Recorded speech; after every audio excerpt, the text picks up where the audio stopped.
E uma novidade, mães e avós já condenadas vão poder cumprir prisão domiciliar se provarem que tem em casa uma criança com 12 anos ou menos que isso, que depende delas. Antes, isso valia apenas para as mulheres que estavam em prisão provisória, ou seja, não tinham recebido ainda a sentença. A prisão domiciliar, nesses casos, é considerado um benefício para as crianças, não é para as mulheres. As crianças precisam desse apoio na educação, principalmente na chamada primeira infância. Na véspera do Dia das Mães, quem traz os detalhes é a Márcia Dutra.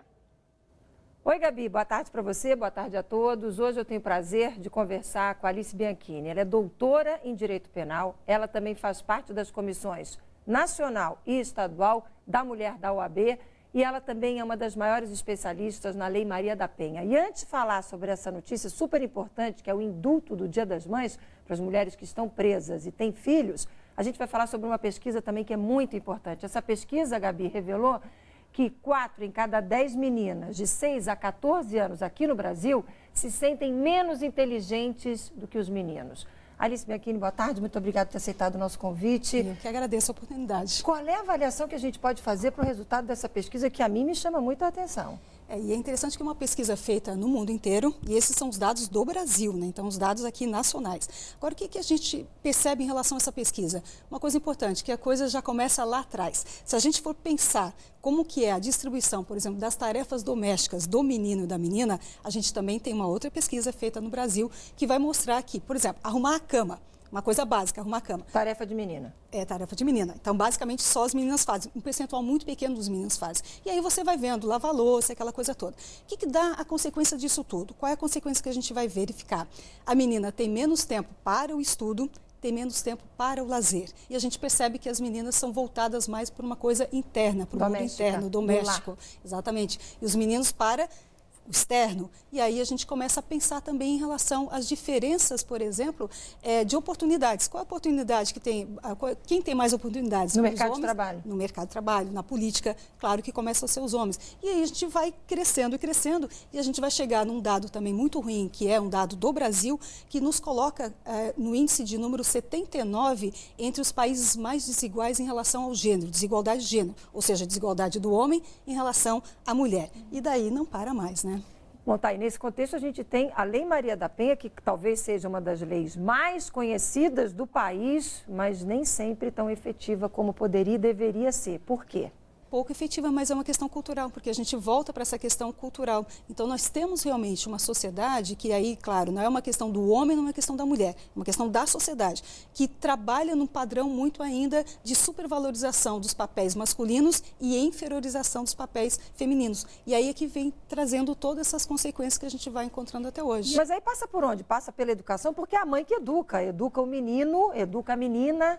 Passa por aí? Mas, na verdade, são os pais, é além, né? Além da família. Porque muitas vezes a família educa, mas a sociedade deseduca e vice-versa, né? Se a gente pensar numa coisa básica, por exemplo, que adianta fazer muito discurso de igualdade se você vai dentro da sua casa e você tem uma mesa de jantar que tem uma cabeceira, e quem é que senta normalmente na cabeceira? O pai. O pai, exatamente. Então fica difícil você fazer um discurso de igualdade entre seus filhos se ele vê como exemplo dentro de casa exatamente essa diferença, o pai sempre numa posição de superioridade em relação à mãe. Bom, para fechar, vamos falar então do indulto do Dia das Mães. É uma conquista das mulheres ou muito mais uma conquista dos filhos, né? Exatamente. Então, agora, o que nós tínhamos até então? Nós tínhamos a possibilidade de prisão domiciliar quando você era mãe, tinha um filho até 12 anos incompletos, desde que aquela criança realmente precisasse de você. Teria que provar que aquela criança precisava do seu cuidado. E aí, o que nós vamos encontrar? Isso só servia para os casos de prisão que ainda não tinham trânsito julgado, que se chama prisão provisória. Então, não tinha uma sentença condenatória ainda.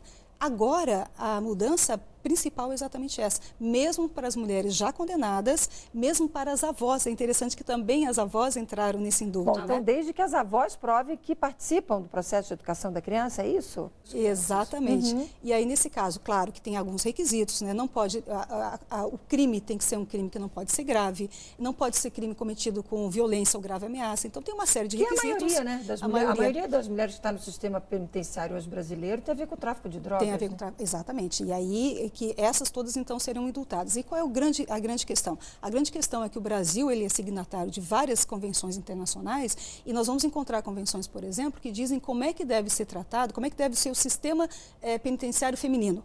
E as condições do Brasil, se a situação do sistema penitenciário masculino são ruins, o feminino, por incrível que pareça, são piores ainda, principalmente em relação a crianças, porque nós temos a nossa lei que determina a possibilidade da mãe, por exemplo, que está amamentando, tem o direito de ficar com seu filho dentro da cadeia. Ela tem esse direito, só que nas condições que nós temos hoje é impossível uma criança ficar com a sua própria mãe dentro da cadeia. Mas aí como é que a mulher que está presa pode se beneficiar desse indulto do Dia das Mães? Mulheres, mães e também avós? Se ela tem um advogado constituído, né, o advogado então vai fazer a solicitação, fazer a prova de que preencheu todos os requisitos legais. Mas nós vamos encontrar também os plantões que são feitos pelas defensorias públicas, pela advocacia, muita gente então analisando os casos dentro da execução penal e analisando os casos para ver se os requisitos estão preenchidos e aí faz o requerimento independente mesmo de ela tenha que fazer o requerimento. Mas de qualquer forma, chegando ao conhecimento do judiciário essa informação, analisa os requisitos se são objetivos, né, se estão preenchidos e aí... Tá, então com isso ela passa a ter o direito, a mulher presa passa a ter o direito de cumprir a pena em casa com os filhos. Agora, lembrando que isso é um benefício para as crianças, porque o que a gente vai encontrar é exatamente isso. Infelizmente, quando a mãe é presa, há toda uma desestruturação da família. E principalmente em relação aos filhos, muitas vezes são colocados em adoção, muitas vezes o pai não cuida, não tem com quem ficar, essas crianças ficam abandonadas, vão para o mundo da criminalidade, né? Então, tem uma série de situações e essa questão toda não é voltada para a mulher, é voltada para, é uma preocupação com a questão da primeira infância, essa é a preocupação primordial da lei. Tá aí, conversei com a Alice Bianchini, muito obrigada pelas informações, boa tarde para você, até uma próxima oportunidade. Tá bom. Muito obrigada.